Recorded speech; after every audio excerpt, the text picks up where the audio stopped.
सिरसा तेज की सभी वीडियो देखने के लिए पहले हमारे चैनल को सब्सक्राइब कीजिए और बेल आइकन को प्रेस कीजिए। नमस्कार, स्वागत है आपका सिरसा तेज वेब चैनल में। मैं हूं प्रमोद और इस समय वीडियो जर्नलिस्ट सुरेंद्र दत्त के साथ मौजूद हूं सिरसा जिला के गांव दड़बा कला में। और आज मैं यहां आप देख रहे हैं तस्वीरों में कि ये सेमग्रस्त भूमि है। जहां तक नज़र जाती है पूरा जो इलाका है, पूरा रकबा है, ये सेमग्रस्त जो है भूमि है। और यहाँ के किसान हैं वो सन 1992 से सेमग्रस्त भूमि का जो है दंश झेल रहे हैं। गांव दड़बा ही नहीं, इस इलाके के करीब 16 ऐसे गांव हैं जहां सेमग्रस्त भूमि से जो किसान हैं वो जूझ रहे हैं। और यहाँ की करीब 20,000 से लेकर के 25,000 तक एकड़ जो भूमि है वो सेमग्रस्त भूमि है। करीब 16 गांव पड़ते हैं इस इलाके के। मैं गांव वाइज नाम लूं तो गुडिया खेड़ा निर्बाण गांव है, रुपाणा खुर्द गांव है, दड़बा कला गांव है, लुदेसर गांव है, नाथुसरी कला गांव है, माखो सरानी गांव है, तरकावाली गांव है, रुपाणा बिश्नोइया एक गांव है, शाहपुरिया गांव है, रुपाणा गंजा है, फिर सक्कर मंदोरी है, नहराना है, कैरावाली है, नारायण खेड़ा है और साहू वाला गांव है। टोटल 16 गांव है जिनकी 20,000 से लेकर के 25,000 एकड़ भूमि है वो सेमग्रस्त भूमि है। कई किसान तो ऐसे भी हैं जिनकी जितनी भूमि है उस सेमग्रस्त इलाके में आ गई और वो किसान है वो मजदूरी करने के कगार पे पहुंच गए हैं। वो किसान है वो मजदूरी कर रहे हैं। ऐसी हालात इन किसानों की हो चुकी है। लगातार यहाँ के जो नेता हैं भाजपा के पवन बेनीवाल, वो इस भूमि को लेकर के, इस भूमि को उपजाऊ बनाने के लिए प्रयास कर रहे हैं। और चौथी बार जो टीम है, इस हरियाणा ऑपरेशनल पायलट प्रोजेक्ट है उसकी टीम है वो चौथी बार इस इलाके में पहुंची है। और कहीं ना कहीं टीम के सदस्य जब पहली बार आए थे तो उन्होंने इस पूरी जो इलाका है, खास करके 16 गांव की जो ये भूमि है सेमग्रस्त, उसका निरीक्षण किया था। फिर इसके बाद अगली बार जब टीम आई तो टीम ने यहाँ से मिट्टी के सैंपल भी लिए थे। यहाँ की जो सेमग्रस्त जो पानी है उसके भी सैंपल लिए जा चुके हैं।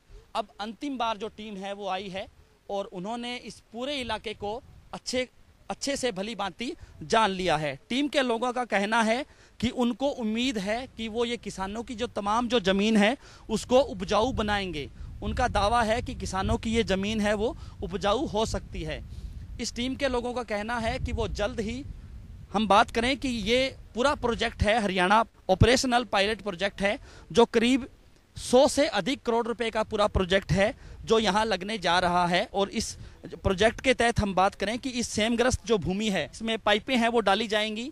ये जो सेमग्रस्त भूमि का जितना भी पानी है वो यहाँ से पाइपों के द्वारा इस यहाँ जो ड्रेन बनी हुई है उस ड्रेन में डाला जाएगा। उसके बाद ये तमाम जो सारी चीज़ें होंगी ये सौर ऊर्जा के तहत है। वो जो ट्यूबवेल है वो चलाए जाएंगे, सारा पानी है वो ड्रेन में डाला जाएगा। उसके बाद जैसा कि टीम के सदस्यों ने कहना है कि वो एक तालाब बनाएंगे जिसमें सभी जो तमाम जो ट्यूबवेल हैं उनका पानी है उसमें पौंड में इकट्ठा होगा। उसके बाद इस इलाके का कम से कम ये माने कि 20 फीट से अधिक जो पानी है वो नीचे चला जाएगा। उसके बाद ये भूमि है वो धीरे धीरे है उपजाऊ है वो होनी शुरू हो जाएगी। चूँकि आप देख ही रहे हैं कि किस तरह से जो नमक है इस भूमि पे वो ऊपरी स्तर पे जो है नमक आ गया है। करीब 20 फीट जब पानी नीचे जाएगा तो नमक भी नीचे चला जाएगा। जब ऊपर से पानी डाला जाएगा सिंचाई के लिए तो ये भूमि है उपजाऊ हो सकती है। ऐसा ही मानना है यहाँ के टीम के जो सदस्य हैं, जो हरियाणा ऑपरेशनल पायलट प्रोजेक्ट के जो लीड कर रहे हैं आज़ाद सिंह हैं, उनका भी यही मानना है कि वो इस भूमि को उपजाऊ है वो बना देंगे। 14 गांव हैं जिसका हमने सर्वे करके और पूरी उसमें क्या क्या खामियां हैं, क्या क्या हमारे को रुकावट आएगी, उसका पूरा ध्यान में रखते हुए जो हम प्रोजेक्ट चलाएंगे उसके बीच में हमारे को जो ट्यूबवेल लगाएंगे उसे कैनाल कितनी दूरी पर है, उसके बीच में हमारे क्या क्या ऑब्स्टिकल है, नहर है या कोई लाइन है या बीच में कोई मंदिर है, क्या क्या हमारे को ऑब्स्टिकल आएंगे, उसको किस ढंग से हमने दूर करना है, वो पूरा सर्वे हमने अभी इसी दौरान हमने करना है।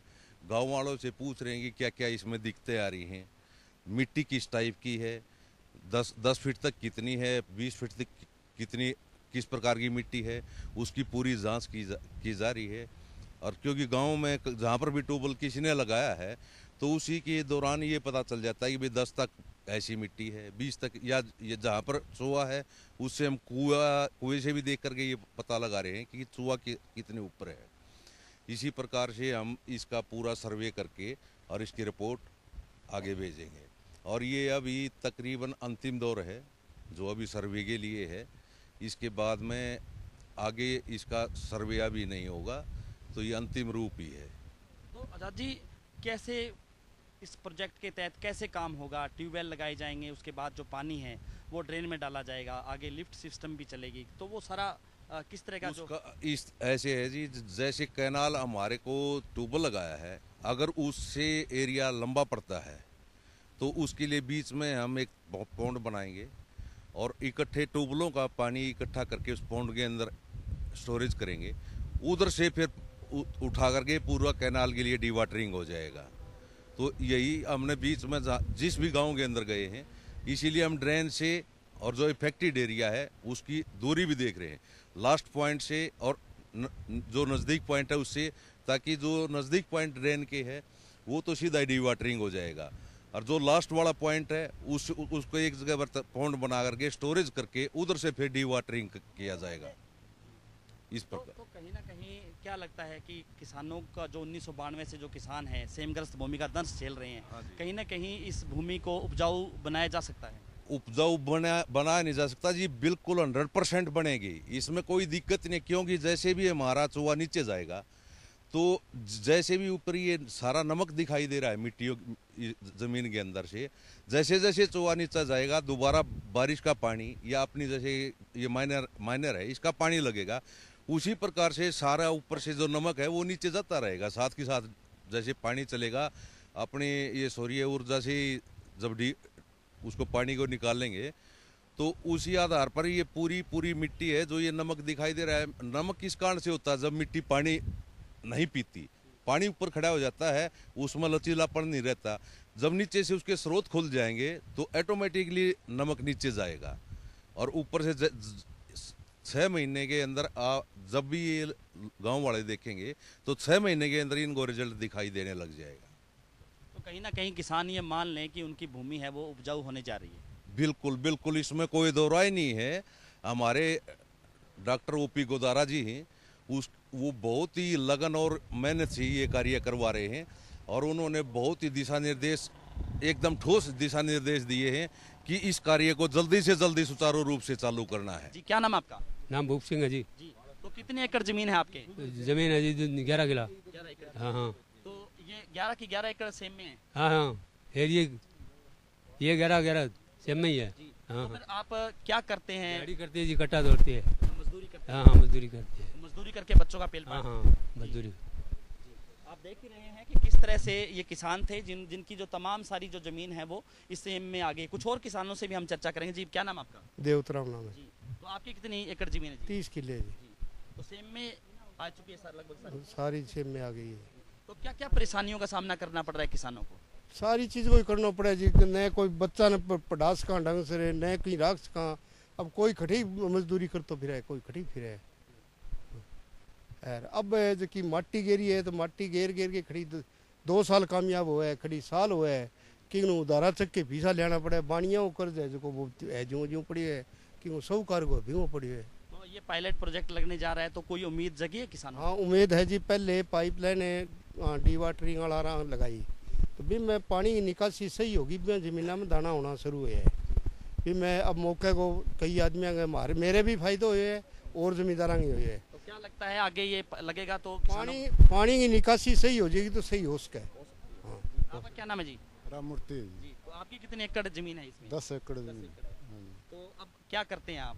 दिहाड़ी करते हैं जी। मजदूरी करते हैं। हाँ, तो क्या लगता है ये प्रोजेक्ट लग जाएगा तो किसानों को लाभ होगा? हाँ, कामयाब होगा जी। जी, नाम है जी आपका? देवीलाल है जी, तो कितने एकड़ जमीन है जी आपके पास? 22 एकड़ है जी। पोर्शन 91 से खाली पड़ी है जी, फसल हो नहीं रही है। तो क्या क्या दिक्कतों का सामना करना पड़ रहा है किसानों को? है जी सारी किसाना की जी फसल हुआ कौन जी, 2-4 एकड़ जमीन बचेड़ी है, भी में गुजारो करा जी। कुछ किसान तो चले गए बाहर दिहाड़ी कर चुके हैं। खाली पड़े सारा ये मकान, ये डाड़ियाँ खाली है जी, ये सारी टूटी फूटी पड़ी है। तो यहाँ तो मतलब जो है जमीन फसल नहीं होती है, मकान भी बना लेते, मकान भी गिर जाता है। हाँ जी, सेम के अंदर तो यही हाल है जी। तो अगर ये पायलट प्रोजेक्ट लगता है तो किसानों को लाभ होगा निश्चित तौर पे? जरूर होगा जी, जरूर फायदा होगा। हमारे इस तरह के जो ट्यूबवेल लगे हुए हैं नहर के पास, वहाँ सबमर्सिबल ट्यूबवेल लगा के लोगों ने पानी ले जा रखा है दूर अच्छी जमीन में पानी लगाने के लिए, तो वहाँ पानी 35 फुट नीचे चले गया। इससे बहुत बड़ा फायदा होगा जी। जी। तो आपके कितने एकड़ जमीन है जी? 5 एकड़ है। सेम में है सारी की सारी जमीन? सेम में है जी। तो किसान की इनकम का साधन क्या है, क्या करता है किसान? अब यहाँ किसान जी किसी के पास कोई तो खेती तो कर नहीं सकता इसी में, कोई मजदूरी करता है, कोई दूसरे की खेती ठेके पर लेकर जमीन करता है खेती, बस ये करता है। दूसरे इलाके में जहाँ उपजाऊ जमीन है वहाँ ठेका करता है ठेके। तो 1992 से ये किसान है जो इस सेमग्रस्त भूमि का दंश झेल रहे हैं, तो कहीं ना कहीं अगर ये जमीन है कृषि योग्य होती है तो किसानों को लाभ मिलेगा इसमें? बहुत लाभ मिलेगा जी। दिन फिर जाएंगे किसान? हाँ जी, बहुत दिन, नया दिन आ जाएगा, अच्छे दिन आ जाएंगे। इस समय मेरे साथ मौजूद हैं पंचायत समिति नाथूश्री चोपटा के अध्यक्ष हैं वीरेंद्र साहू। हम इनसे भी चर्चा करेंगे क्योंकि ये pilot Haryana operational pilot project है, इसको गति देने के लिए कहीं ना कहीं इनका भी एक खूब सारा इसमें योगदान है, क्योंकि बार बार लगातार जब भी टीमें आई हैं तो इन्होंने इस पूरी टीम को लेकर के तमाम इन गाँव में ये घूमे हैं, क्योंकि इनके पंचायत समिति की ही लगभग जो है ये 1.5 दर्जन जो गाँव हैं इनकी पंचायत समिति की गाँव है। वीरेंद्र जी, क्या लगता है? सर्वे के रूप में तो अंतिम बार है, क्योंकि हमने ये 5वां सर्वे मैं कहूँगा कि पहले हमने देखा एरिया कि कितना एरिया ख़राब है। दूसरे सर्वे में हमने देखा कि कहाँ हम इन चीज़ों को, जैसे ड्रेन का कई जगह लेवल सही नहीं था, ड्रेन को देखा। तीसरा ये सर्वे हुआ और उसके बाद में ये चौथा सर्वे है। चौथा सर्वे ये फाइनल सर्वे हमारा टीम के साथ, और इस सर्वे के बाद में हम पॉइंट आउट करेंगे कि कहाँ ट्यूबवेल लगने हैं और कहाँ ड्रेन ऊंची है कहाँ नीची है और कहाँ ऑब्स्टेकल आ रहे हैं, उन चीज़ों का हम गौर से टीम के साथ सर्वे कर रहे हैं इस बात का। और इसके बाद में जल्दी ही ये सर्वे होने के बाद में हमें ये अनुमानित लागत पता चल जाएगी कितना पैसा लगना है। डायरेक्टर साहब ने पवन जी की भी बात हुई है डायरेक्टर साहब से, तो उन्होंने कहा है कि हम 15 दिन में आपको इसका एस्टिमेट बता देंगे कि कितना पैसा इसमें लगना है। हम अगला जो हमारा मकसद ये है कि हमें एक रैली, विकास रैली इलाहाबाद में होनी है पवन जी के नेतृत्व में। उस रैली में हम चाहते हैं कि ये प्रोजेक्ट हमारा अगर सारा हमें पता चल जाता है, क्योंकि ये कम से कम 120-150 करोड़ का प्रोजेक्ट है, बहुत बड़ा प्रोजेक्ट है। तो एरिया के लिए मैं ये कह सकता हूँ कि ये एक वरदान सिद्ध होगा, क्योंकि इस एरिया में 2 बड़ी समस्याएं थी। जब हम गांव में जाते थे, पवन जी और हम गांव में जाते थे, तो लगातार एक ही बात चलती थी कि एक तरफ हमारा 15 गांव सूखे की चपेट में थे और ये 15 गांव बड़ी त्रासदी झेल रहे थे, और ऐसी त्रासदी जो एक पीढ़ी तो बिल्कुल कंप्लीट जा चुकी है और दूसरी पीढ़ी भी घुटके बनने को मजबूर है और तीसरी पीढ़ी के लिए हमें भविष्य बनाना है। तो ये प्रोजेक्ट हमारा एक ड्रीम प्रोजेक्ट है, और ये अगर प्रोजेक्ट कामयाब होता है, सौर ऊर्जा से हमने सरकार से मांग की थी, पवन जी ने मांग की थी कि सौर ऊर्जा से ये ट्यूबवेल लगाए जाए ताकि किसान को खर्चा ना आए। और जब खर्च सौर ऊर्जा भगवान ने दी है, ऊर्जा से अगर ट्यूबवेल चलेंगे और खर्चा अगर किसान का नहीं होगा, और जब सूरज की टिक्की से चलेंगे और शाम तक अगर चलेंगे, तो मैं कहता हूँ कि निश्चित तौर पर यहाँ जो आप ये एरिया देख रहे हो, जहाँ आज दिहाड़ी करने के लिए जो 20-20, 50-50 एकड़ के जमींदार हैं, दिहाड़ी करने के लिए मजबूर हैं, उनके खेतों में हरियाली आएगी। इस मकसद से हम लगातार प्रयास कर रहे हैं। मुख्यमंत्री जी पवन जी लगातार वहाँ चंडीगढ़ में 5 दिन से 6 दिन से हफ्ते में बिल्कुल मिलके ये चीज़ उनके सामने रखी है, और मुख्यमंत्री जी ने बिल्कुल हाँ भरी है इस बात की, और ये हमारा प्रोजेक्ट है वे 100% कामयाब होगा। तो क्या लगता है कहीं ना कहीं जो किसानों के चेहरों पे जो मुरझाए चेहरे थे सन 1992 से, उन पे जो है खुशहाली नजर आने वाली है? बिल्कुल खुशहाली नजर आने वाली है। मैं तो एक बात और भी कहूँगा, ये ज़मीन तो बंजर हो चुकी है, यहाँ तक भी पानी पीने लायक भी हमारे वाटर वर्क्स का नहीं है, जो ये 15 गाँव है, क्योंकि सिपेस होकर पानी अंदर आता है और हम जोड़ का पानी पीने गाँवों में मजबूर हैं। दूसरा, हमारे मकान है 15-20, अब एक किसान अपनी मेहनत करके, पूरी ताउम्र मेहनत करके एक मकान खड़ा करता है, एक घर बनाता है अपना। हमारे 15-20 साल में घरों में दरारें आ जाती हैं इस एरिया में, और सबसे बड़ी बात क्या, पशुओं के लिए चारे की भी समस्या है, और यहाँ तक कि बच्चों के रिश्ते नहीं होते। जिस गांव में सेम आ जाती है तो कहते हैं जी वो जो बचा हुआ एरिया कहीं वहाँ सेम ना आ जाए। इतना हमारा सामाजिक विघटन भी हो रहा है इसी चीज़ से, लेकिन अब हमें उम्मीद जगी है। पवन जी ने एक बहुत ठास प्रयास किया है इस चीज़ के लिए, और ये प्रयास हमारा सिरे चढ़ता जा रहा है। 15 दिन के बाद में HOPP के जो हमारे डायरेक्टर हैं गुदारा जी, उनसे भी मेरी बात हुई थी। उन्होंने कहा कि हम 15 दिन में आपको फाइनल प्रोजेक्ट बता देंगे कितना पैसा आना है। हम इस प्रोजेक्ट को CM घोषणा में अनाउंस कराने जा रहे हैं, और जब ये प्रोजेक्ट लगेगा तो मैं मानता हूं कि सारा जो एरिया आप देख रहे हो, आप फिर आएंगे इस एरिया में और हरियाली इस एरिया में गूंजेगी। इस प्रयास के साथ पवन जी और मैं लगे हुए हैं लगातार। इस समय मेरे साथ मौजूद हैं हरियाणा बीज विकास निगम के चेयरमैन पवन बेनीवाल। चूँकि लगातार अपने क्षेत्र एलनाबाद के लिए इस सेमग्रस्त जो भूमि है, खास करके जो 1992 से किसान इसका दंश झेल रहे हैं, ये भी लगातार मुख्यमंत्री से मिलके आ रहे हैं और इस पूरे मामले को लेकर के ऐसा माना जा रहा है कि चूँकि ये पूरा मामला है वो अंतिम चरण में है और जल्द ही इसको लेकर के एक बड़ी घोषणा होने वाली है इस सेमग्रस्त भूमि को लेकर के। और कहीं ना कहीं किसान है उनको बड़ी राहत देने के मूड में हरियाणा सरकार है। हमारे साथ चर्चा में शामिल है पवन बेनीवाल, हम इनसे चर्चा करते हैं। पवन जी, ये प्रोजेक्ट है हरियाणा ऑपरेशनल पायलट प्रोजेक्ट है, अब इसका चौथी बार जैसे सर्वे टीम आई है, क्या लगता है टीम जो है कार्य कर रही है?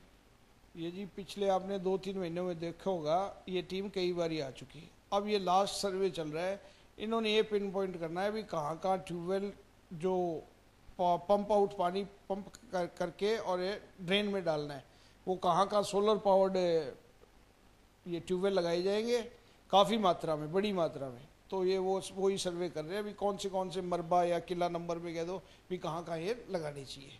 बस ये लास्ट फेज में चल रहा है। जल्दी इसके बारे में अब ये रिपोर्ट 15 दिन के अंदर दे देंगे और उसके बाद इसकी घोषणा की जाएगी या जो भी इसका काम शुरू की जाए। तो क्या माना जाए कि जो किसान है लंबे समय से इस भूमि का दंश झेल रहे हैं, कहीं ना कहीं किसानों को इस बड़ी राहत मिलने जा रही है? बिल्कुल जी, इससे बड़ी राहत क्या है, जो किसान कभी कभी मैंने ऐसे किसान भी देखे हैं जो कहते थे हमारे हजार मन या हजार कुंटल कणक या जो भी फसल होती थी, और वो कहते आज हमारे को तुड़ी भी मांगने के लिए रिश्तेदारों पे निर्भर होना पड़ता है। अब उनकी ज़मीन दोबारा पैदा करने लगे तो इससे ज़्यादा खुशी की और क्या बात हो सकती है।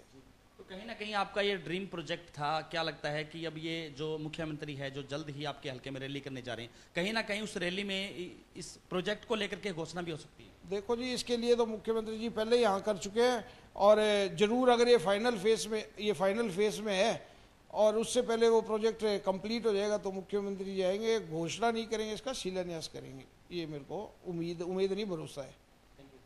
अब हम इस पूरा जो ये मामला है, कहीं ना कहीं जो ये अंतिम जो है निर्णय लिया जा चुका है इस पूरे प्रोजेक्ट को लेकर के, जो 1992 से जो किसान है वो दंश झेल रहे थे, कहीं ना कहीं उन किसानों के चेहरों पर अब खुशी आने वाली है। हमारे साथ आप लगातार बने रहिए। सिरसा तेज के लिए हमारे YouTube चैनल को सब्सक्राइब कीजिए और अगर ये वीडियो आप फेसबुक या ट्विटर पे देख रहे हैं तो हमारे पेज को फॉलो कीजिए। बहुत बहुत शुक्रिया।